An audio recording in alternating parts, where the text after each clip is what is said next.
السلام عليكم ورحمة الله وبركاته. الحمد لله وكفى والصلاة والسلام على عباده الذين اصطفى. أما بعد فقد قال الله تعالى في القرآن العظيم والفرقان المجيد. أعوذ بالله من الشيطان الرجيم. بسم الله الرحمن الرحيم. وأذن في الناس بالحج يأتوك رجالا وعلى كل ضامر يأتين من كل فج عميق. قال النبي صلى الله عليه وسلم: من أراد الحج فليتعجل، أو كما قال صلى الله عليه وسلم.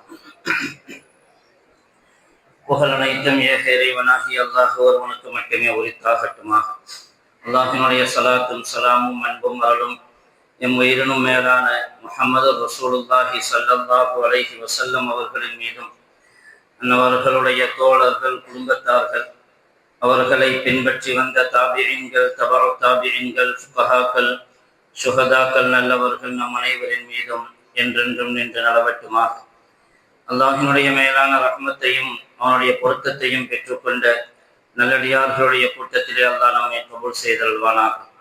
வாழும் காலம் எல்லாம் நிம்மதியாகவும் ஆரோக்கியமாகவும் வாழக்கூடிய பெரும் பாக்கியத்தை ரப்புல் ஆலமீன் நமக்கு தந்தல்வானாக.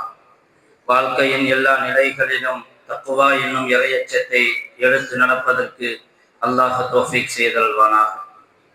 கண்ணியத்திற்குரியவர்களே, 2026 ஆண்டிற்கான 1447 ஆண்டிற்கான ஹஜ்ஜினுடைய தயாரிப்புகள் நிறைவடைந்து ஹாஜிகள் தங்களுடைய ஹஜ்ஜை நிறைவேற்றுவதற்காக ஹஜ்ஜினுடைய நாட்களை எதிர்பார்த்து கொண்டிருக்கிறார்கள்.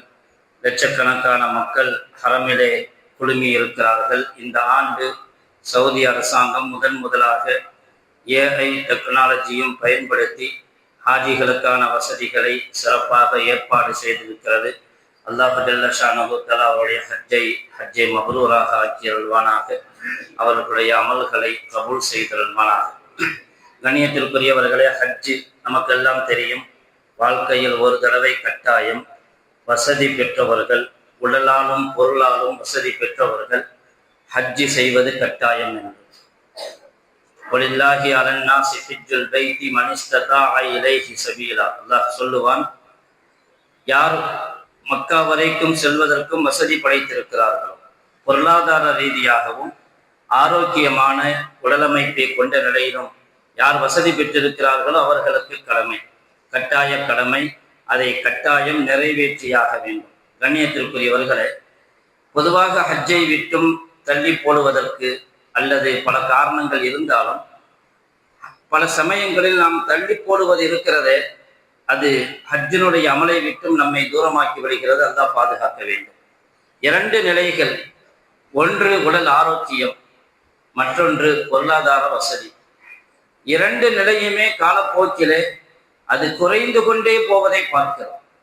ஆரோக்கியம் 40 வயசு ஆயிடுச்சு, 50 வயசு ஆயிடுச்சுன்னு சொன்னா பலவிதமான வியாதிகள், கால்வலி, முட்டுக்கால் வலி, நடக்க முடியாத சூழல், இப்படியான ஒரு நிலைகள் ஏற்படுவதை பார்க்கிறோம். ஹஜ்ஜினுடைய அமலை பொறுத்தவரையிலும் திடகாத்திரமாக இருக்க வேண்டும். ஆகச் சிறந்தது நல்ல நடக்கவும் முடிந்திருக்க வேண்டும். அவர்களுக்கு சிரமம் குறைவாக இருக்கும். ஆனால் இன்றைய காலத்திலே சுகரு, பிபி எப்போ வரும்? 40 வயசாச்சுன்னா சுகர் வரும், 40 வயசாச்சுன்னா ப்ரெஷர் வரும், 40 வயசாச்சுன்னா கொலஸ்ட்ரால் இருக்கும், 40 வயசாச்சுன்னா கிட்னி பிரச்சனை இருக்கும், 40 வயசாச்சுன்னா ஹார்ட் ப்ராப்ளம் இருக்கும், 40 வயசாச்சுன்னா இப்படி எல்லாத்துக்குமே 40 வயசுல வாழ்க்கையை முடிச்சு வாங்க போல தெரியுது. அப்படிப்பட்ட மருத்துவ சூழல், உடல்நிலையும் அப்படி இருக்கிறது என்பது வேறு விஷயம். ஆனால் எந்த வியாதியா இருந்தாலும் 40 வயசுக்கு மேல அப்ப 40 வயசுக்கு மேல வியாதியை எதிர்நோக்கி வாழக்கூடிய ஒரு சூழல், ஒரு நிலைமை உருவாக்கப்பட்டிருக்கிறது. அது வேண்டுமென்றோ அல்லது யதார்த்தமாகவோ இப்படி இந்த காலத்தினுடைய மருத்துவ நிலை அப்படி இருக்கிறது. மருத்துவத்தினுடைய துறையும் அப்படி வளர்ந்து போய் இருக்கிறது. ஆனால் 40 வயது என்பது மார்க்க ரீதியாக பார்க்கும் பொழுது அல்லாஹ் குர்ஆனிலே சொல்லுவான், ஹத்தா இதா பலக அஷுத்தஹு வ பலக 40 சனத்தன் قال رب أوزعني أن نشكر نعمتك التي أنعمت علي وعلى والدي وأن أعمل صالحا ترضاه وأصلح لي في ذريتي إني تبت إليك وإني من المسلمين. மனிதன் 40 வயதை அடையும் பொழுது அவன் அல்லாஹ்விடத்திலே முக்கியமான வேண்டுகோளை துவாவை செய்யக்கூடிய காலம் என்று குர்ஆன் சொல்லும். 40 வயதை அடைந்தால் ஒரு மனிதன் ஹத்தா இதா பலக அஷுத்தஹு வ பலக 40 சனா قال ربي اوزعني ان اشكر نعمتك التي انعمت علي وعلى والدي. எனக்கும் என்னுடைய தாய் தந்தையர்களுக்கும் நீ அருள் புரிந்திருக்கிறாயே, அந்த நியாமத்துக்கு நன்றி செய்யக்கூடிய பாக்கியத்தை கொடு, நியாமத்துக்கு நன்றி செய்யக்கூடிய சந்தர்ப்பத்தை கொடு. 40 வயதாகிவிட்டால் வியாதி வியாதி வியாதி என்கிற சுக்ரியாவனுடைய தன்மையை போக்கி விடுகிறது.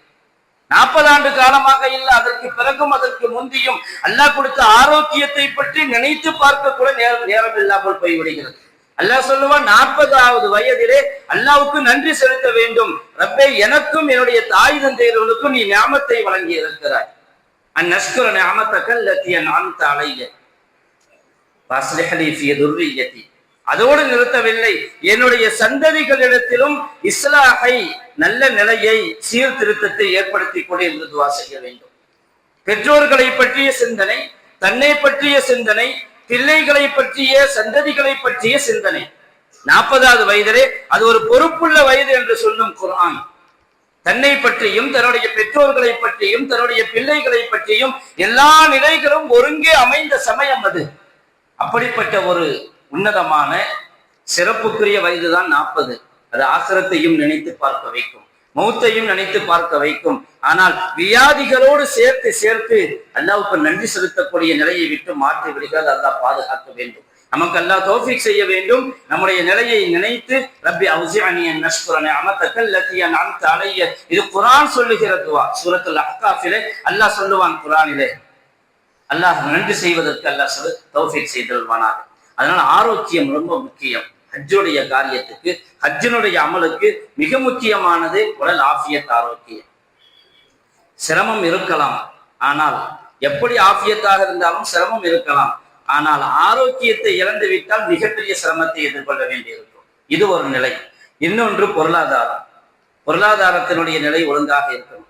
காலப்போக்கிலே போகிற போக்கில் பார்த்தா அதனுடைய ஹஜ்ஜினுடைய விலை, அதற்கான கட்டணங்கள் கூடிக்கொண்டே போகும். எல்லா நிலையிலும் விலைவாசி எல்லாம் ஏறிக்கொண்டே போகுது. பொருளாதார நிலையே ஒரு மந்தமான ஒரு நிலையை நோக்கி உலக அளவில், அதிலும் குறிப்பாக அமெரிக்காவுக்கும் ஈரானுக்கும் நடந்து கொண்டிருக்கக்கூடிய இந்த தொடர்ந்து கொண்டிருக்கக்கூடிய இந்த போரினுடைய பின்னணியிலே வெகுவாக பாதிக்கப்படக்கூடிய நாடுகளிலே இந்தியாவும் ஒன்று.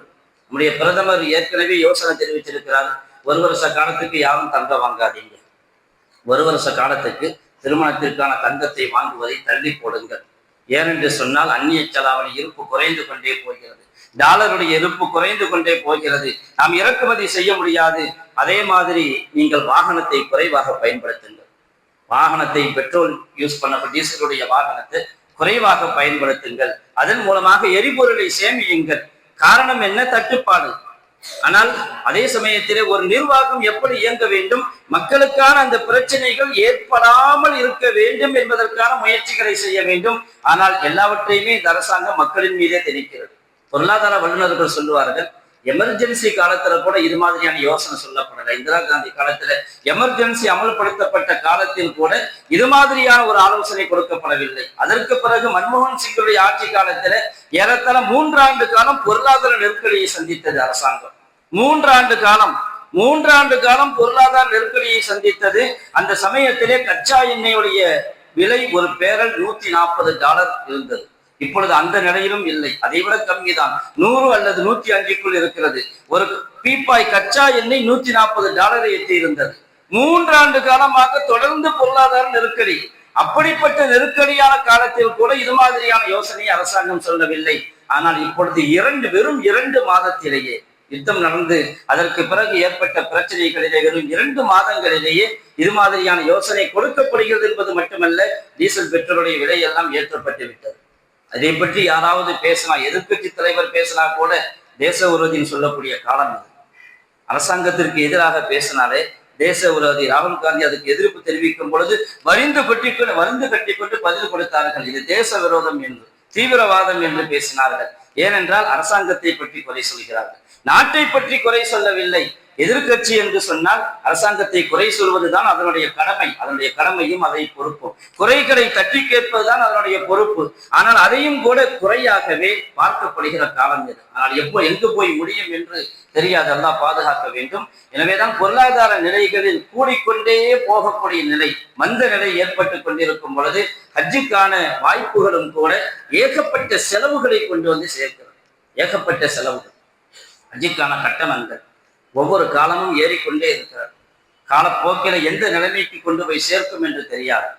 ஓரளவுக்கு சிரமம் இன்றி ஹஜ்ஜினுடைய அமல்களையும் ஹரமிலே அமல் செய்யக்கூடிய சூழலையும் உருவாக்க வேண்டும் என்று சொன்னால் 10 to 12 லட்சம் வரைக்கும் செலவழிக்க வேண்டும். ஒரு ஆளுக்கு 10 லட்சத்திலிருந்து 12 லட்சம் வரைக்கும் கொடுக்கணும். இங்க ஹஜ்ஜி கமிட்டியிலே சாதாரணமாக அதை விட குறைந்ததிலே போறது வேற விஷயம். ஆனால் சிரமங்களை முடிந்தவரை குறைத்து ஹரமுக்கு விரும்பிய சமயத்தில் போக வேண்டும் என்கிற நிலை இருந்தால் அதற்கும் கூட முழுவதுமாக அப்படி செய்ய முடியாது என்று இருந்தாலும் ஓரளவுக்கு பாக்கியம் கிடைக்கும் என்றாலும் கூட அதற்கு ஒரு பெரிய செலவழிக்கும். 10 லட்சம் 12 லட்சம் 13 லட்சம் என்கிற நிலைக்கு போய்கொண்டிருக்கிறது. எவ்வளவு பேர் இதில் பயன்பெற முடியும்? இது இன்னைக்கு ஹஜ்ஜினுடைய நிலைப்பாடு இருக்கிறதே ஒரு பிசினஸ் மாதிரி ஆயிடுச்சு. ஒரு பிசினஸ் மாதிரி ஆயிடுச்சு. ஹஜ்ஜி கமிட்டியில என்ன கொஞ்சம் கம்மியாக இருக்கும், 4 லட்சத்துல 5 லட்சத்துல முடியும். ஆனா வசதி வாய்ப்புகள் குறைவாகவும் இருக்கும். ஹஜ்ஜினுடைய செலவுகள் கூடிக்கொண்டே போகிறது.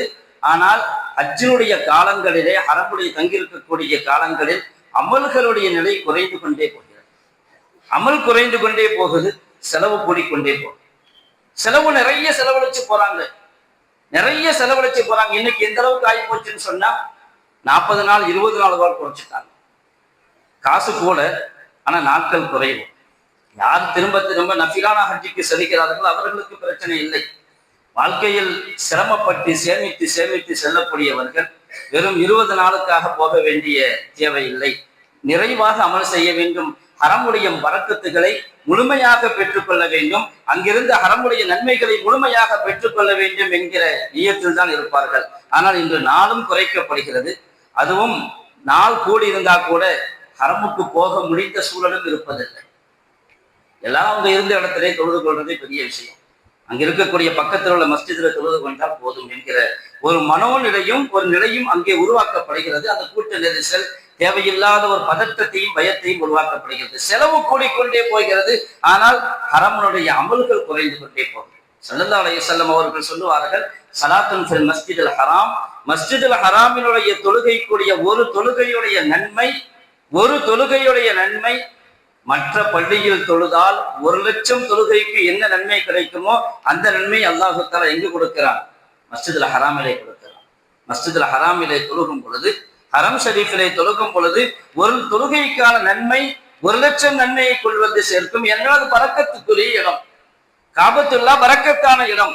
அப்படிப்பட்ட ஒரு பரக்கத் வாய்ந்த இடம். அங்கே சென்று ஏதோ சில நாட்கள் மட்டும் இருந்து விட்டு சீக்கிரம் அவசரமா ஹஜ்ஜுடைய காரியத்தை முடித்து விட்டு வெளியேறும் பொழுது முழுமையான மன திருப்தி இருக்கவில்லை. பல லட்சங்களை கொடுத்து விட்டு மன திருப்தி இல்லாத ஒரு நிலை ஏற்படுகிற காலமாக போய்விட்டது. ஸல்லல்லாஹு அலைஹி வஸல்லம் அவர்கள் 1 லட்சம் நன்மை கிடைக்கும் என்று சொல்வார்கள். இதை மார்க்க சட்ட வல்லுநர்கள் ஆய்வு செய்து இது எங்கு கிடைக்கும்? ஹரம் ஷரீஃபிலே தொழுதால் மட்டுமா? அல்லது அசீசியாவில தான் இன்னைக்கு பெரும்பாலும் அசீசியாவிலே தங்கி இருக்கிறார்கள். அது ஹரமுடைய எல்லைக்குள்ளே இருக்கிறது. ஹரம் ஷரீஃப் மஸ்ஜிதுல் ஹராம் என்பது ஏறத்தாழ பல லட்சம் மக்கள் தொழுது நின்று தொழக்கூடிய அளவுக்கான ஒரு பெரிய விசாலமான மஸ்ஜித். அதே சமயத்திலே ஹரமுடைய எல்லை அதை விடவும் விரிவானது. அசீசியாவையும் தாண்டி மினா வரைக்கும் இருக்கிறது. முஸ்தலிஃபாவும் அத்துணையும் ஹரமுடைய எல்லைக்குள்ளே இருக்கிறது. மஸ்ஜித் ஆயிஷா ஹரமுடைய எல்லைக்கு வெளியே இருக்கிறது. அவ்வளவு விசாலமான இடம் ஹரமுடைய எல்லை. இந்த 1 லட்சம் நன்மை ஹரமுடைய எல்லைக்குள்ளே தொழுதா கிடைக்குமா அல்லது மஸ்ஜிதுல் ஹராம்ல மட்டும்தான் கிடைக்குமா என்று ஆய்வு செய்யும் பொழுது பெருவாரியான உலமாக்கள் சொல்லும் பொழுது அது மஸ்ஜிதுல் ஹராமில் தான் கிடைக்கும். ஹரம் ஷரீஃபில் இருந்து தொழும் பொழுதுதான் அப்படியா நன்மை கிடைக்கும். ஏனென்று சொன்னால் ஸல்லல்லாஹு அலைஹி வஸல்லம் அவர்கள் மஸ்ஜிதுல் ஹராம் என்று குறிப்பிட்டு சொல்லியிருக்கிறார்கள். மஸ்ஜிதுல் ஹராம் என்று குறிப்பிட்டு சொல்லியிருப்பதன் காரணமாக அது மஸ்ஜிதுல் ஹராமில் மட்டும்தான் கிடைக்கும். சில ஹதீஸ்களிலே மஸ்ஜிதுல் காபா என்றும் சொல்லப்பட்டிருக்கிறது, காபாவுடைய மஸ்ஜித் என்றும் சொல்லப்பட்டிருக்கிறது. அப்படியானால் அது காபத்துல்லாவுக்கு பக்கத்திலே மஸ்ஜிதுல் ஹராமில் இருந்து தொழுதானால் அந்த நன்மை கிடைக்கும். மற்ற இடங்களில் இருந்தால் ஹரமுடைய நன்மை கிடைக்கும் என்பது வேறு. ஆனால் 1,00,000 நன்மை கிடைக்குமா? அல்லாஹுக்குத்தான் வெளிச்சம். இப்படிப்பட்ட ஒரு சிரமமான காலத்திலே அரமுக்கு பக்கத்தில் கூட போக முடியாத அளவுக்கு தூரத்திலும் கூட்டத்திலும் இருக்கக்கூடிய காலத்தில் அல்லாஹ் தன்னுடைய விசாலமான ரஹ்மத்தை கொண்டு யார் ஹரமுக்குள்ளே இருந்து அமல் செய்கிறார்களோ அல்லாஹ் அவர்களுக்கும் 1,00,000 நன்மையை கொடுக்க முடியும். அல்லாஹ் நினைத்தால், அல்லாஹ்வுடைய நாட்டத்தின்படி நடந்தால் அதுவும் அல்லாஹ்வுக்கு கொடுக்க முடியும். ஆனால் அதே சமயத்தில் அமல்கள் குறையக்கூடிய, செலவுகள் கூடக்கூடிய 2 நிலையும், ஒன்று உடல் ஆரோக்கியம், இன்னொன்று பொருளாதாரம், இரண்டுமே குறைந்து கொண்டு போகக்கூடிய காலம். அப்படிப்பட்ட ஒரு சூழலிலே ஹஜ்ஜுடைய கடமையை நிறைவேற்றுவதற்கு எல்லாருக்குமே ஆசை இருக்கும். ஹரமுக்கு போகணும், ஹஜ்ஜு செய்யணும், அத்தனை பேருக்கும் ஆசை இருக்கும். அதற்காக பலரும் சேமிப்பில் இருப்பார்கள். ஆனால் ஹஜ்ஜுக்கு அல்லாஹ் யாருக்கு வசதி வாய்ப்பை கொடுத்திருக்கிறானோ தாமதப்படுத்தாமல் சீக்கிரம் இங்கே புறப்பட வேண்டும். வசதி வாய்ப்பை அல்லாஹ் கொடுத்திருக்கிறான் என்று சொன்னால், ஹஜ்ஜு கடமை என்று சொன்னால் 15 வயசாச்சுன்னா எல்லா அமல்களும் உனக்கு கடமையாகும். 15 வயசுல தொழுகை கடமை, 15 வயசுல நோன்பு கடமை, வசதி இருந்தால் 15 வயசுல ஜக்காத்தும் கடமையாகும், வசதி இருந்தால் 15 வயசுல ஹஜ்ஜும் கடமையாகும். நம்ம தள்ளி போட்டோம்னு சொன்னா அது காலப்போக்கில எப்படி மாறி போகும் என்று தெரியாது. முடிந்த வரையிலும் யார் வசதி வாய்ப்பை பெற்றிருக்கிறார்களோ அவர்கள் 40 45 வயசுக்குள்ள ஹஜ்ஜினுடைய அமலை நிறைவேற்ற வேண்டும். இது அதிகபட்சமாக 40 45 வயதுக்குள்ளே ஹஜ்ஜினுடைய கடமையை நிறைவேற்ற வேண்டும் என்கிற ஒரு இலக்கோடு வீடு கட்ட வேண்டிய தேவை இருக்கலாம், பிள்ளைகளுக்கு கல்யாணம் முடிக்க வேண்டிய தேவை இருக்கிறது, நிறைய செலவுகள் இருக்கிறது. எல்லா காரியத்தையும் முடிச்சிட்டு வீடு கட்டி முடிக்கணும், பிள்ளைகளுக்கு கல்யாணம் முடிக்கணும். இதெல்லாம் நம்ம ஏற்படுத்தி வைக்கிற செலவுகள். எல்லா செலவையும் முடிச்சிட்டு நான் எல்லாத்தையும் விட்டும் ஃபாரிகாயிருவேன், ஓய்வாயிருவேன், அதுக்கு பிறகு நான் ஹஜ்ஜுக்கு போவேன்னு சொன்னா அந்த சமயத்துல நம்ம உடம்பு ஒத்துழைக்காது. அந்த சமயத்துல பல பேரை பார்க்கிறோம், அந்த சமயத்துல உடம்பு ஒத்துழைக்கிறது இல்லை. பலவிதமான வியாதிகள் நடப்பது கூட சிரமமாகிற நிலை. அப்படிப்பட்ட ஒரு நிலையை நோக்கி போகும் பொழுது ஹஜ்ஜுக்கு செல்வதற்கு அவர்கள் நினைக்கிறார்கள், ஆசைப்படுகிறார்கள், செல்கிறார்கள். ஆனாலும் கூட அங்கு போய் நிறைய சிரமங்களை சகித்துக் கொள்ள வேண்டிய நிலை இருக்கிறது. அதனால முடிந்த வரையிலும் ஸல்லல்லாஹு அலைஹி வஸல்லம் சொல்றாங்க, மன் அராதல் ஹஜ்ஜ ஃபல்யதஅஜ்ஜல், மன் அராதல் ஹஜ்ஜ ஃபல்யதஅஜ்ஜல், யார் ஹஜ்ஜை நாடுவாரோ அவர் சீக்கிரமாக செய்யட்டும், ஹஜ்ஜுக்காக சீக்கிரமாக கிளம்பட்டும், தாமதப்படுத்த வேண்டாம். ஏனென்றால் அவருக்கு எந்த வியாதி வரும் என்று தெரியாது, என்ன தடை வரும் என்று தெரியாது. ஸல்லல்லாஹு அலைஹி வஸல்லம் அவர்கள் அதையும் சேர்த்தே சொன்னார்கள், பொருளாதார நிலை என்பது மட்டுமல்ல, உடல் நிலை எப்படி இருக்கும் என்று தெரியாது. ஏதாவது ஒரு தடை வரலாம், அரசாங்க ரீதியாக தடை வரலாம், அநியாயக்காரர்களின் மூலமாக தடை வரலாம், உடல் ரீதியாக தடை வரலாம். எனவே ஹஜ்ஜு செய்ய நாடிவிட்டால், சந்தர்ப்பம் கிடைத்து விட்டால் அவர்கள் ஹஜ்ஜுக்கு உடனடியாக அதை தீவிரமாக அதற்கான ஏற்பாடுகளை செய்து ஹஜ்ஜு செய்யட்டும் என்பார்கள் ஸல்லல்லாஹு அலைஹி வஸல்லம் அவர்கள். எனவே இதுவரையிலும் ஹஜ்ஜு செய்யாதவர்கள், ஹஜ்ஜுக்கான நியத்தில் இருப்பவர்கள், ஹஜ்ஜு அடுத்த பொதுவாக சவுதியினுடைய நிலைப்பாடு என்னவென்றால், ஹஜ்ஜினுடைய அமல்கள் நிறைவடைவது துல்ஹிஜ்ஜாவினுடைய 12, 13வது நாள்ல நிறைவடைந்தது. 12, 13வது நாள்ல நிறைவடைந்தது. 2026ஆம் ஆண்டுக்கான ஹஜ்ஜு துல்ஹிஜ்ஜாவுடைய 12, 13 நிறைவடையுதுன்னா அப்பவே 2027க்கான ஹஜ்ஜுக்கான வேலைகள் ஆரம்பமாகிவிடுகிறது. வருடம் முழுவதும் ஹஜ்ஜுக்கான ஏற்பாடுகளை சவுதி அரசாங்கம் செய்து கொண்டே இருக்கிறது. கடந்த வருடத்தினுடைய இந்த வருடத்தினுடைய ஹஜ்ஜினுடைய வேலை எப்ப ஆரம்பமாச்சு? கடந்த வருடம் துல்ஹிஜ்ஜாவுடைய 12லயே ஆரம்பமாயிடுச்சு. இப்ப ஹஜ்ஜு முடிஞ்ச உடனே அடுத்த வருடத்துக்கான ஹஜ்ஜுக்குரிய ஏற்பாடுகள், வேலைகள் ஆரம்பமாயிடும். அதனால நம்முடைய மனதில் நம்முடைய நிலைப்பாடுகள், சூழ்நிலைகள் எப்படி இருந்தாலும் அல்லாஹ் வசதி வாய்ப்பை கொடுத்து விட்டான் என்று சொன்னால் உடனடியாக புறப்படுவதற்கு தயாராக வேண்டும். ஏனென்றால் ஹஜ்ஜு என்பது இருக்கிறது கடமை என்பதற்கு அப்பால், கடமை என்பது ரொம்ப முக்கியம், அத்தோடு அதற்கும் அப்பாற்பட்டு அது ஒரு ரசனை. ஹஜ்ஜினுடைய அமல் என்பது ஒரு ரசனையை கொடுக்கக்கூடியது.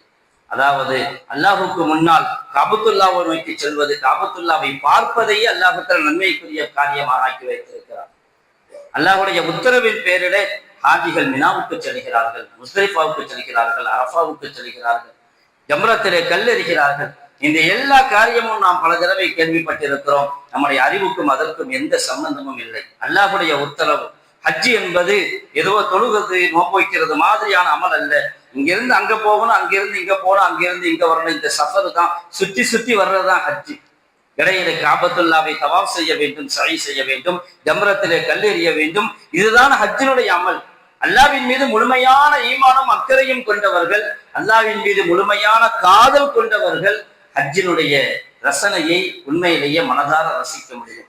அப்படிப்பட்ட ஒரு உன்னதமான அமல். அந்நியத்திற்குரியவர்களே, முயற்சி செய்ய வேண்டும். ஹஜ்ஜிக்காக சீக்கிரம் புறப்பட வேண்டும் என்று அதற்கான தயாரிப்புகளில் ஈடுபட வேண்டும். அல்லாஹ் ரப்பல் ஆலமீன் நமக்கு அல்லாஹ் தௌஃபீக் செய்தல்வானாக. நமக்கு எல்லா நிலைகளிலும் நமக்கு, நம்முடைய குடும்பத்தாருக்கு, நம்முடைய மனைவி மக்களுக்கு ஹஜ்ஜினுடைய பாக்கியத்தை அல்லாஹ் கொடுத்தல்வானாக. ஹஜ்ஜினுடைய யாரெல்லாம் இதுவரையிலும் ஹஜ்ஜுக்கு செல்லவில்லையோ அவர்களுக்கு சீக்கிரத்திலேயே ஹஜ்ஜி செய்வதற்கான பாக்கியத்தையும் சந்தர்ப்பத்தையும் ஏற்படுத்தி தந்தல்வானாக. மீண்டும் மீண்டும் ஹரமை சந்திக்கக்கூடிய மஸ்ஜித் நபவியை, ரவுதா ஷரீஃபை தரிசிக்கக்கூடிய பாக்கியத்தை எல்லாம் நமக்கு தந்தல்வானாக. ஹஜ்ஜின் மூலமாக மொத்த உலகத்திலும் அமைதியையும் நிம்மதியையும் அல்லாஹ் ரப்பல் ஆலமீன் ஏற்படுத்தி அருள்வானாக. இந்த வருடம் யாரெல்லாம் ஹஜ்ஜுக்காக மக்காவில இருக்கிறார்களோ அவர்களுடைய எல்லா சிரமங்களையும் நீக்கி அருள்வானாக. அவர்களுடைய எல்லா காரியங்களையும் லேசாக்கி அருள்வானாக. அவர்களுடைய ஹஜ்ஜுடைய அமல்களை எளிதான முறையில் நிறைவேற்றுவதற்கு அல்லாஹ் தன்னுடைய விசேஷ கருணையை கொண்டு உதவி செய்தல்வானாக. அவர்களுக்கு முழுமையான ஆஃபியத்தையும் ஆரோக்கியத்தையும் கொடுத்து அவருடைய ஹஜ்ஜினுடைய அமல்களை நிறைவாக செய்து அவர்களை ஆரோக்கியத்துடன் தாயகம் திரும்புவதற்கும் ரப்பல் ஆலமீன் தௌஃபீக் செய்தல்வானாக. வாஹிரு தாவானா அல்ஹம்துலில்லாஹி ரப்பில் ஆலமீன். அஸ்ஸலாமு அலைக்கும் வரஹ்மத்துல்லாஹி வபரகாத்துஹு.